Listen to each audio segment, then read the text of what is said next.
18th of August, Rabbi Furst, Pierke Avos.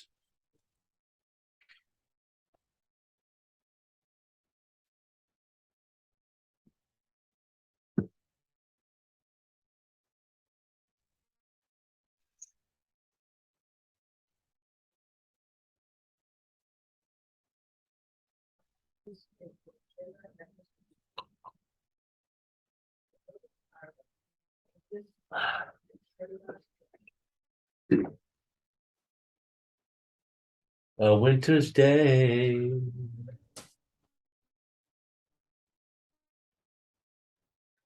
Oh, good morning, all. Morning, Roy. How are you? Oh, Hashem, not too bad, thanks. Not too great, but not too bad. I'm sorry to hear you're not doing too great. Oh, well. How are you? Hope you're good. I'm sick. I'm very sick. I have COVID. Oh, I'm sorry. When Yeah. did you get that? I think maybe 3 days ago. From where, do you know? Don't know. But I'm really feeling lousy. I'm not even sure if I'm going to stay in this year. We'll see. Hmm. I've been getting a lot of sleep, but that seems like I'm still tired, very tired. I understand. What about Judy? Yeah, Judy. Thank God Judy tested negative. Hmm.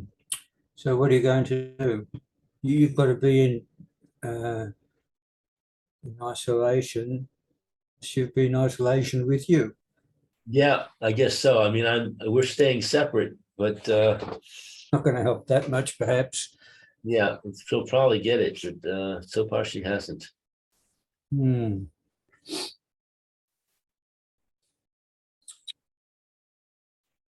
Shalom Aleichem, Rebbe Yomari. Shalom, lovely. Good morning, Roy. How's everybody doing today?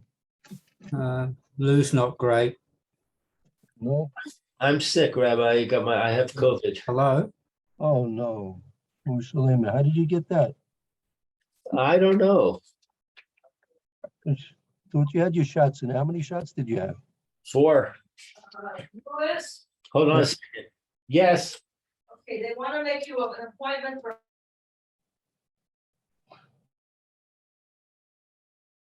Let's go. Please. What a- All right. I got an appointment for a test at 7 something. So hopefully Oh, they'll give me some medicine for my throat.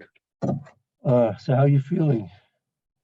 I feel pretty lousy, actually. I have a headache and I'm coughing and my throat is very sore. It's very difficult, painful to swallow. Hmm. Yes. Are you finished with whatever you're doing? No, I'm starting the class. What's up? You need me? I need to talk to you. Okay, I'm sorry. Excuse me a minute. Yeah. Uh-huh. Roy, you have to stay here. Stay healthy, Roy, okay? Too late. Too late. Yeah. Never too late. I don't know, but I've got to get healthy first. Bez Hashem. Oh, well, that's what Yeah. happens. That's what happened. Yeah. Well, we always have, there always seems to be something, you know what I mean? Hmm. It's Hmm. Kadosh Baruch Hu's way of reminding us that we're frail, very frail. Yep. Uh, You know, they say that one of the reasons why Napoleon lost Waterloo because he had dysentery that day. Oh, yes. That's what they claim. See, so you see, you can try and conquer the world, but if you can't get out of the bathroom, you're not going to move too far. Right.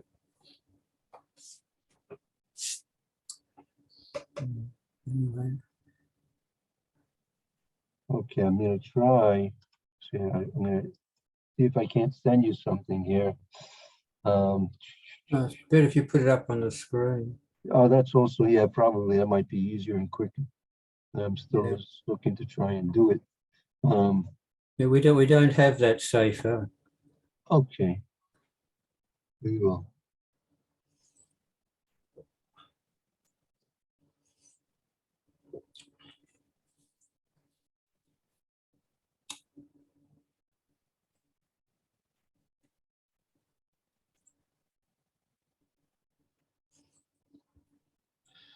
Okay, let's see what we can do here.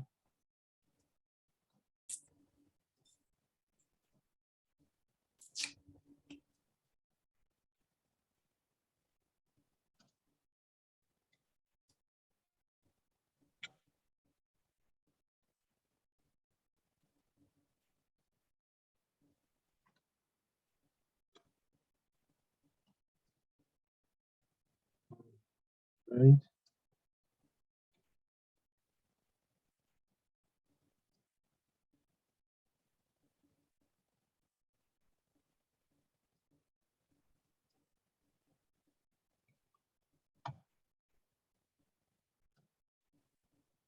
Just trying to set it up on the page that it's easy to read a bit.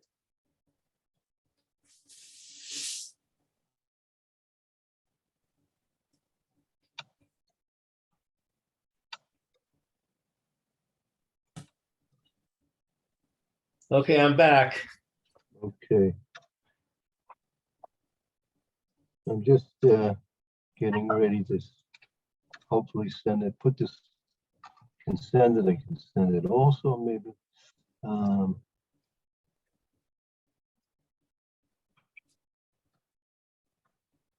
Okay, that first step is done.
All right, I'm gonna try and put this on the screen.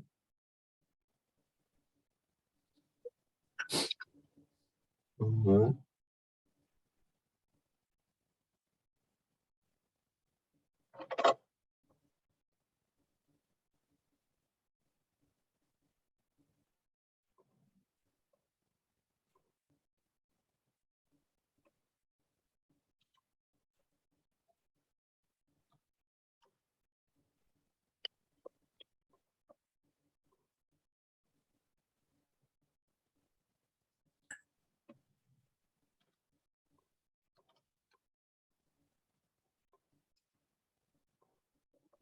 Okay, I'm gonna hopefully get this on the screen momentarily. This will be a copy of the third section in Derek's show. All right.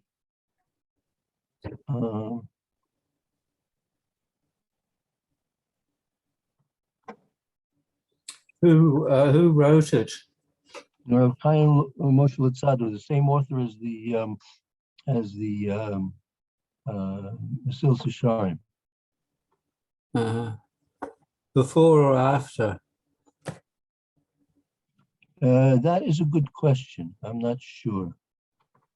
I'm not sure which sefer came first. I could probably try and find that out.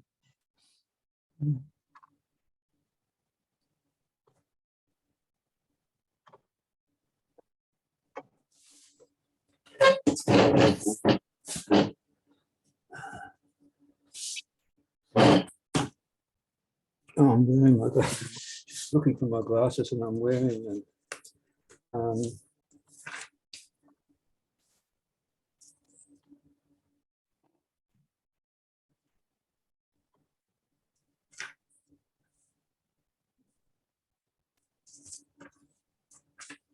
Okay. All right, should be coming on your screens in a moment. Mhm.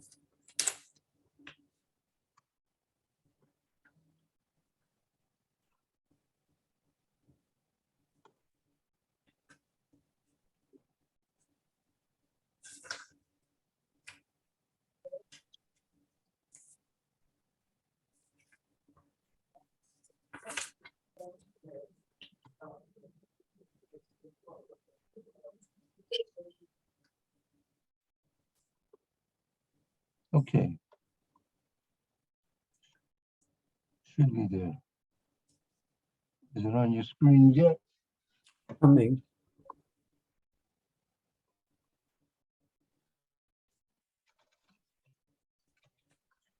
Okay, I see it.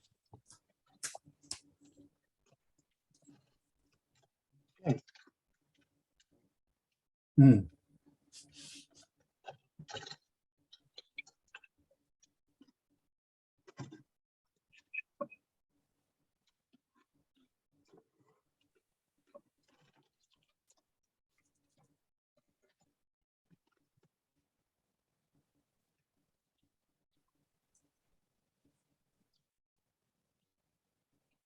Okay. As I said, this is the Derech Hashem written by Rav Chaim Moshe Luzzatto, the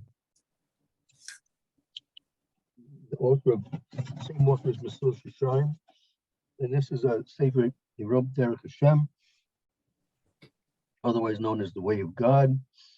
And it's a basic, probably most concise and most concise perspective on on the Torah.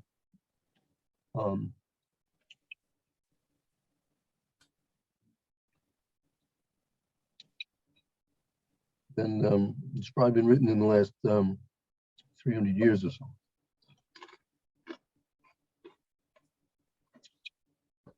Okay. So what did you say? Most concise. Concise summary of, of Torah and mitzvahs, and it's probably in the last 300 years or so. Okay, so this third section, as you see, starts Derech Hashem, Chilek Gimel, Perek Gimel, Binyan Ruach HaKodesh and Nevuah. This is a section devoted to Ruach HaKodesh and Nevuah. Okay. Roy, would you like to give her a little more? Lou, would you like to read? Yeah. You froze for a bit. What? I think, Roy, you should read. I'm not really feeling up to it. Right. Yeah. Understand. Microphone, speaker. Let me make that louder. Don't know why. All right. Hine hakak. Right, Chokok, Haboire. Chakak. Habare. Yisbarach Shemo. Betavu. The Teva Sha'odam, the nature of people, right? That Hine Chokok, meaning he ingrained, the Kaddish Baruch Hu ingrained in the nature of people, right? In creating people, and meaning we have been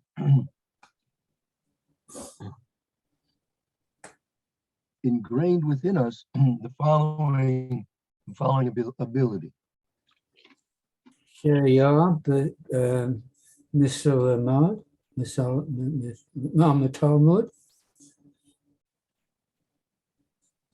Mabin, Umashakil, Vashkifo, Al, Han Matsiim. That's good, right? Really don't know what I'm saying. Really don't know what I'm saying. Uvegenos seum. Right. That this means we should be able to teach ourselves and understand and have insight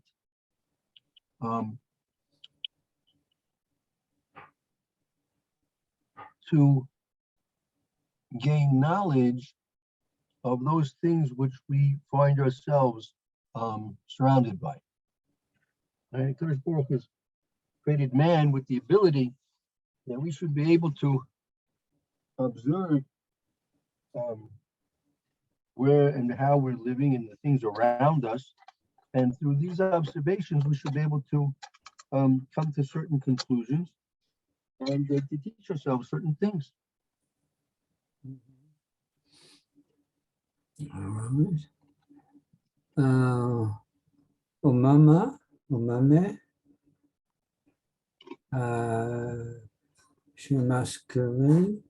muscular, no, I don't know. Shemaskala, Lifnei, Yivanon, Vidurush, Es Shainu Maskala. Now, if you read that in Ivrit, it'll sound completely different to what I said. Actually, you did very well. Umamash is gala in front of is boining Yidros as she'enim is gala. And from what is observable to him, is boining, he should contemplate, meaning Kadosh Baruch was created us with the ability, if we make use of it, that we should observe that which is around us, right? Mhm. And contemplate that. V'yidrosh es she'enim skala, and therefore come to conclusions about those things which are not revealed to us, Which are not what? which are not revealed to us. That So I get, and not with, revealed. not revealed to us. Right, okay.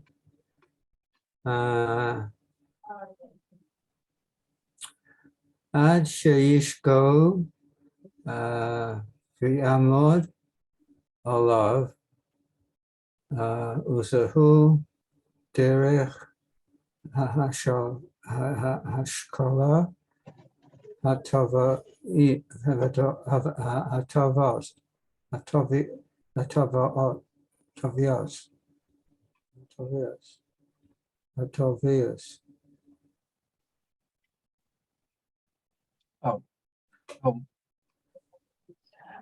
We'll be able to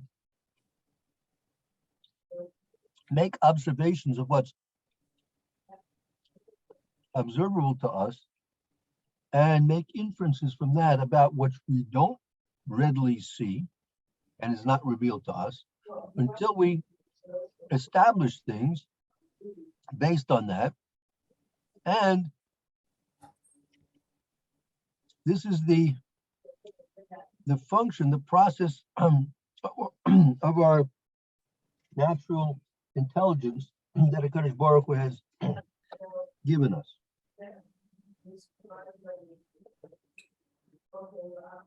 Emunam ad gozea shesimtza lo hashkala ma'ale mazu ma'ad.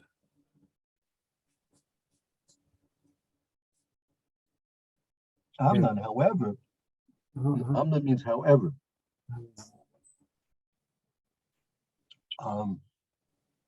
Old Gozer, there was another decree, Gozer from Gezerah. There was another decree from HaKadosh Baruch Hu. Sheyimtza lo haseichel ma'ola mo'oz ma'od. That there's still beyond that, there's an even greater knowledge than what we've just been describing.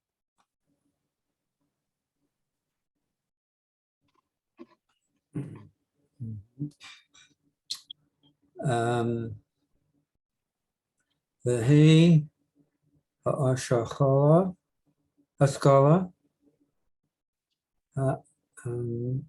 הנשפיע, הנשפעות. This is what is called a intelligence which has been influenced. There's such a thing called a certain type of intelligence which has been influenced by another source. Meaning, there's a higher form of intelligence which gets its information from a source that's beyond our physical senses.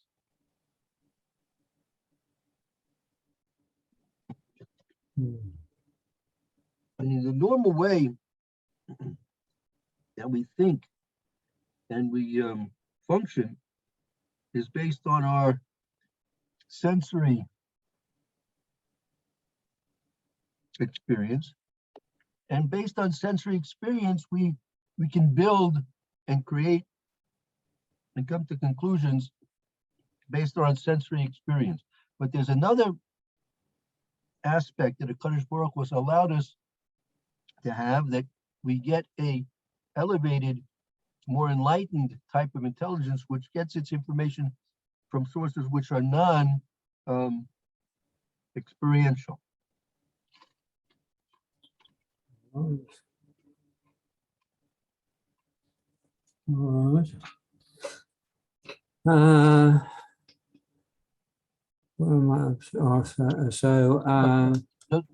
Maybe I'll let me illustrate, just for example, like intuition.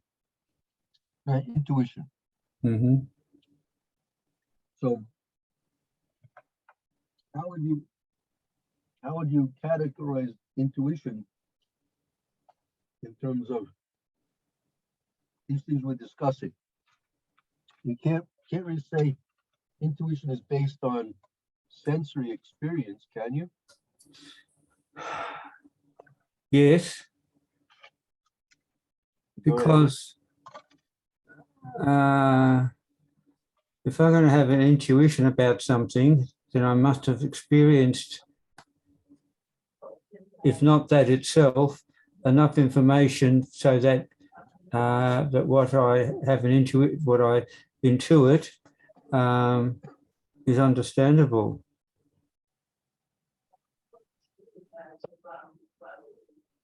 Right. So I do have, if not direct sensory perception of it, I understand that intuition is a cerebral thing, but well, it comes out through the brain somehow via Hashem, but it has to be in a language that I understand. So I must have had some experience of that language. Yeah, I mean, that's in terms of the subject matter, correct? I mean, person has an intuition about he thinks the stock market is going to rise, right? As an intuition. Yeah. So obviously, he must have some kind of sensory experience of what stocks and what the market's all about. Right.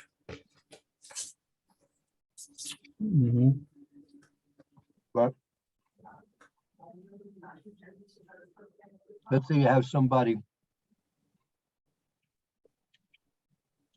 out there in the Australian bush, the Aborigines, and he comes out of the bush with his spear and whatever else he's got there. He says, you know, the stock market in New York is going to go up today. That would be Navua. So we're eventually that's really the subject matter of this chapter. The subject matter of this chapter is really Nevuah. But we're not jumping into that directly. We're trying to say that there are other types of lesser experiences that that are in a certain way similar to Nevuah. Mm-hmm.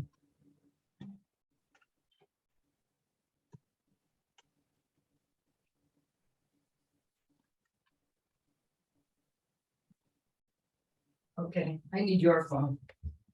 Yeah. Does your Let's phone give have it to me. SMS?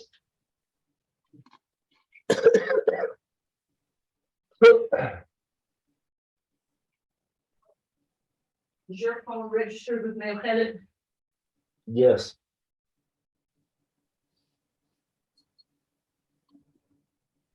So it says here, so that's called Haskala Hanishpos. That's what we call an intelligence which is getting an influence. It's being influenced. It's not an intelligence which is based on the sensory perceptions. It's an intelligence which is getting its data from a non-sensory basis.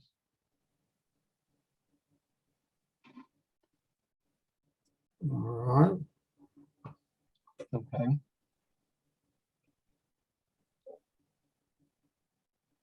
What is it? Hainu Shishuvaloi Shefa Memenu.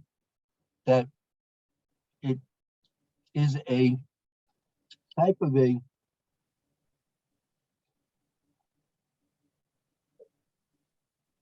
influence which is a result of the intelligence being acted upon. Meaning normally our intelligence is acted upon by what we sense.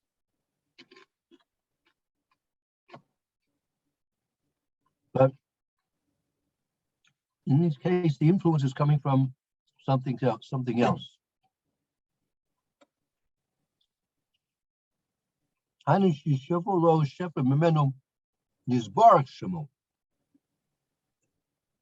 The influence is coming more directly from a Kadosh Baruch. Kadosh Baruch was taking a direct influence in the person's experience. And as we said, it doesn't necessarily have to be a sensory experience. Person has a dream, right? Has a dream. Even let's say he gets a message in a dream. Would you consider that to be a sensory experience, Roy? How would you explain a dream?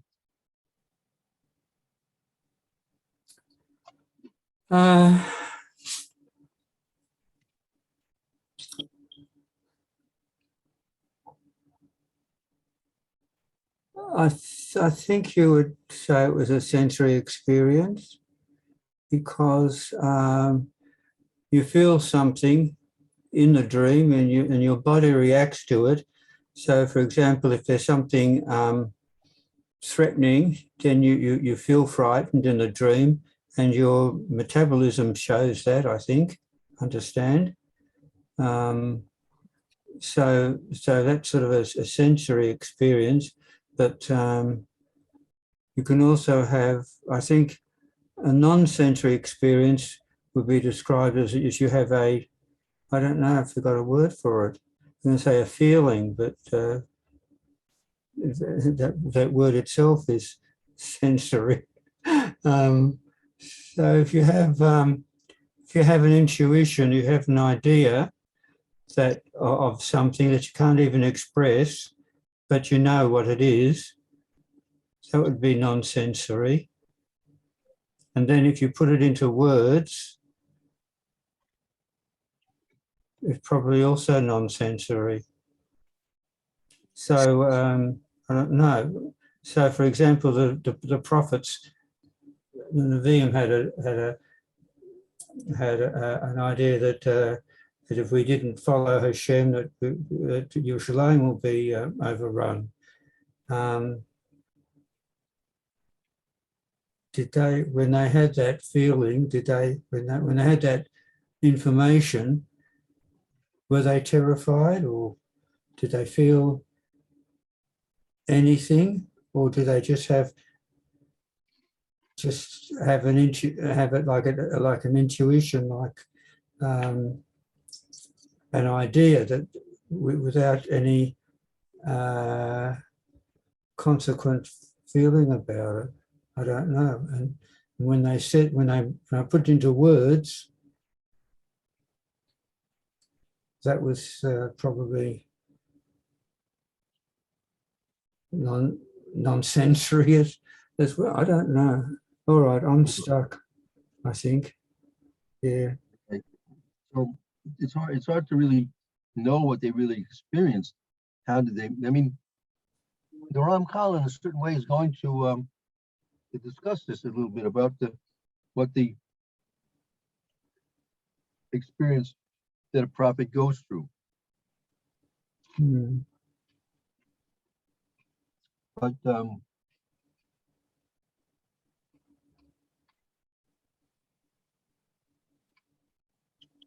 for example, dreams. Look, when Yosef had his dreams, the Torah records his dreams, both of the dreams that he had. His dreams. Paro also. Now, Paro had his dreams too. Hmm. If you take a look at it, the history of Klal Yisrael and the history of the world were changed because of those dreams. All right. In a very major way. Mm-hmm.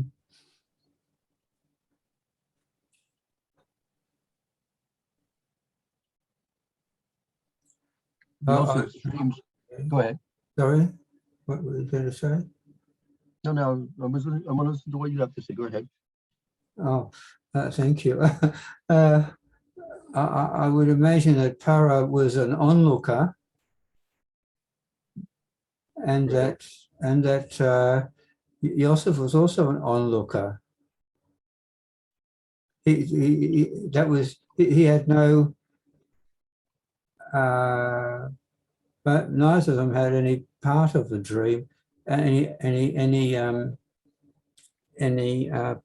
part to play in the dream, in their various dreams. They were just observers. It was just like a vision. Yes, a vision. They're like watching a TV set. You're not part of it. You're not Right. interacting with it. You're just watching something happen. Right. You might sort of, in the case of TV, for example, you might feel frightened if it was a horror film or something like that, but there was nothing really there. I don't know whether Paro would have felt hunger or felt horrified at the sights that he saw, or nothing to be horrified about. I don't know, but yeah. Correct. I mean, they both Yosef and Paro referred to them as their dreams. Like they seem to have some type of very personal relationship or personal association with it. What, with their dreams? Right. Did you say? Yeah. Yeah, with the dreams, correct. Yeah. Well, it happened in in their heads, in their minds. So they'd have a very close association with the dreams. But yeah, I mean, actually, you know, Joseph said like they were, I mean, the interpretation of the dream, but they were bowing down to Joseph, that he was the central figure, and they were bowing down to him. mhm. When he saw this, did he see himself there and they were bowing down, or were they bowing down to his point of view? So they were in front of him, and he didn't. Yeah. Now, I don't think he was. I don't think he was. My impression is he wasn't really there as a personage. Right? Mhm. It was somewhat symbolic, if you know what I mean. Yes. So.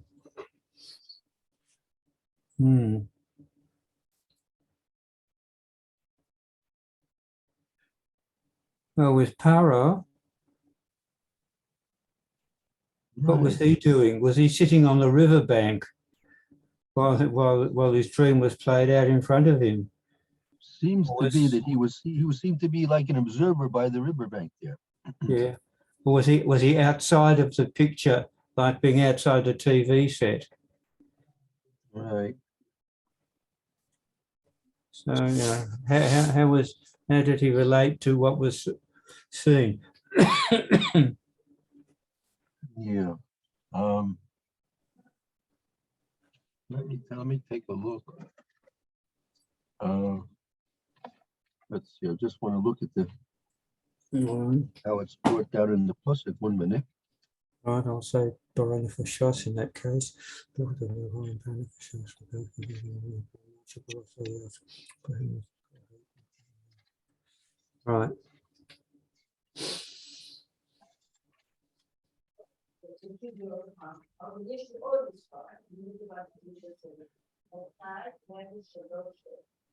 Right. It says that he was standing there by the river. It says when the Pusset related, he was standing. Paro was standing there by the river, but he was passive. He wasn't actively involved. So that figure standing by the river, was that Paro himself? So that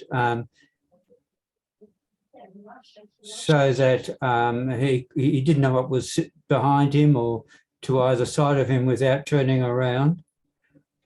So was that him, as he would be if he was standing by an actual river?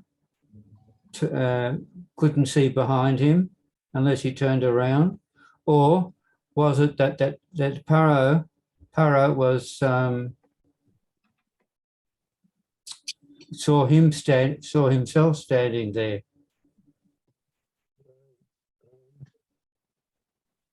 From whatever point. That's a good point. They can't really tell. Just basically looking at the Pusset, I can't really tell which was the case. Uh-huh.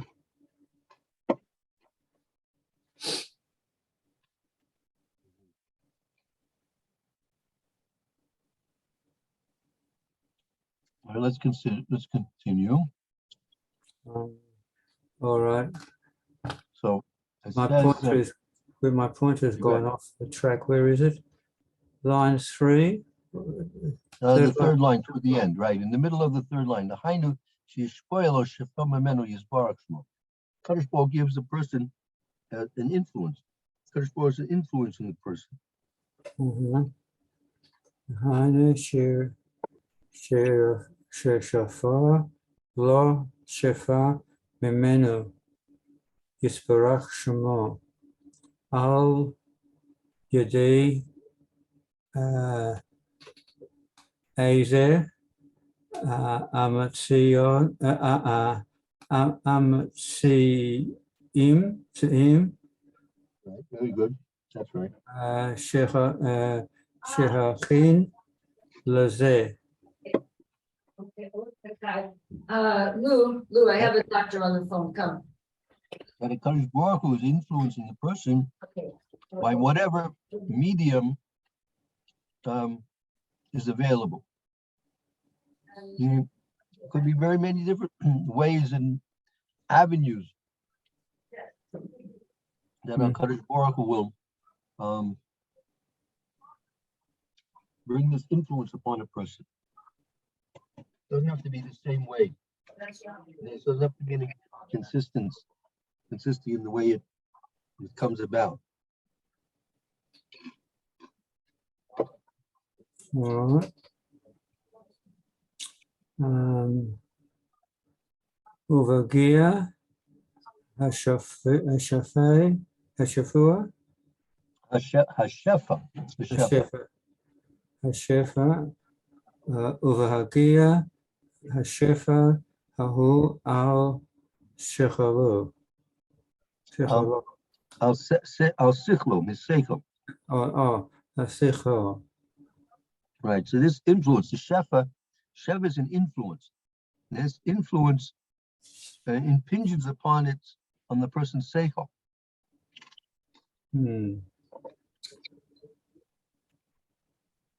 All right. So what did we just say? That the person himself has to interact and interpret what he saw. Right. Is that what we said? We haven't gotten to that point yet. Right now, it's just explaining the way that the person's influenced. All Right? right.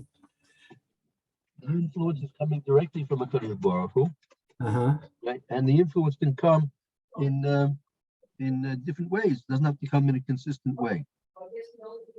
Okay. All right.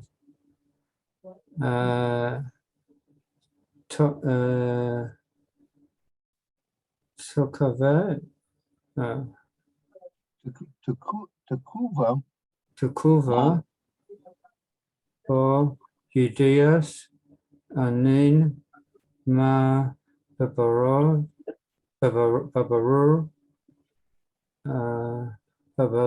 Babalasi,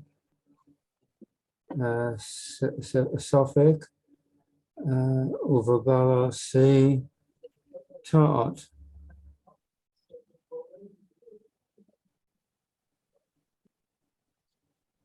I've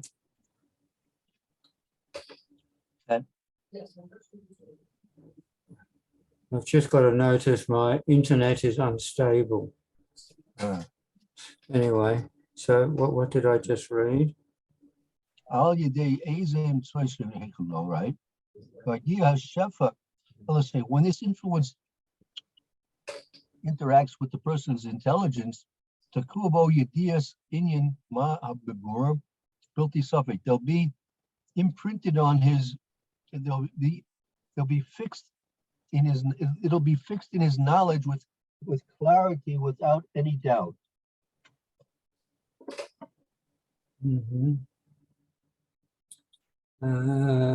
Vidya, Adober, Beshalamos, Sivolsov, With told those of and its consequences. Silvosov, Usul Donid, Vital Do Shiv,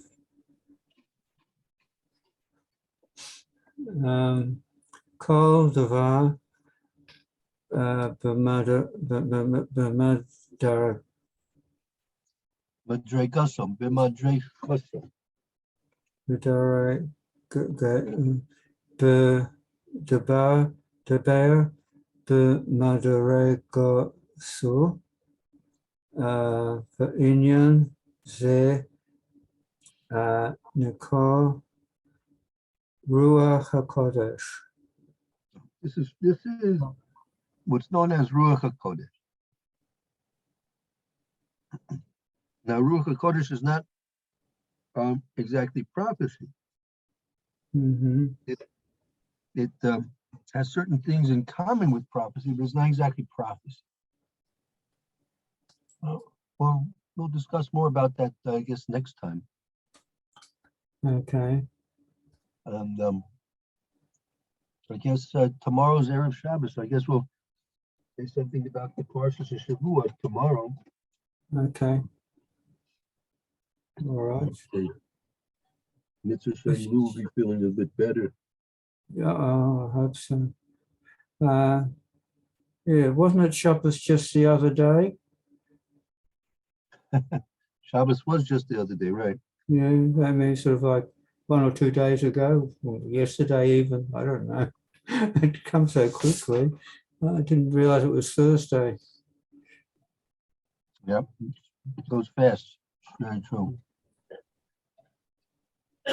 Right. Okay, then, thank you very much. Okay, very good, Roy. Mitzvah Shem, we'll hope to see you tomorrow. Okay, Have a good afternoon. and you too.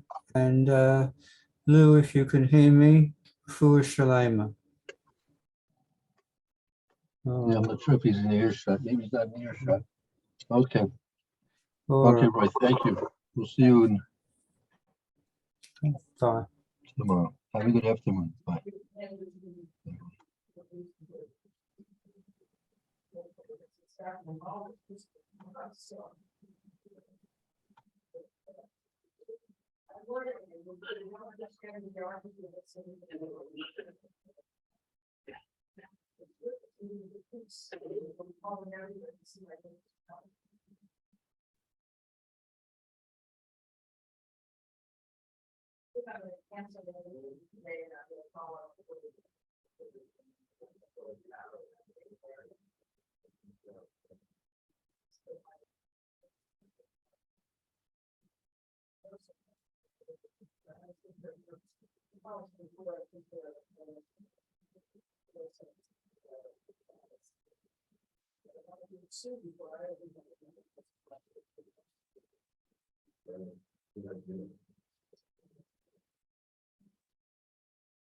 Okay, I'm getting the first call, I'll let you know.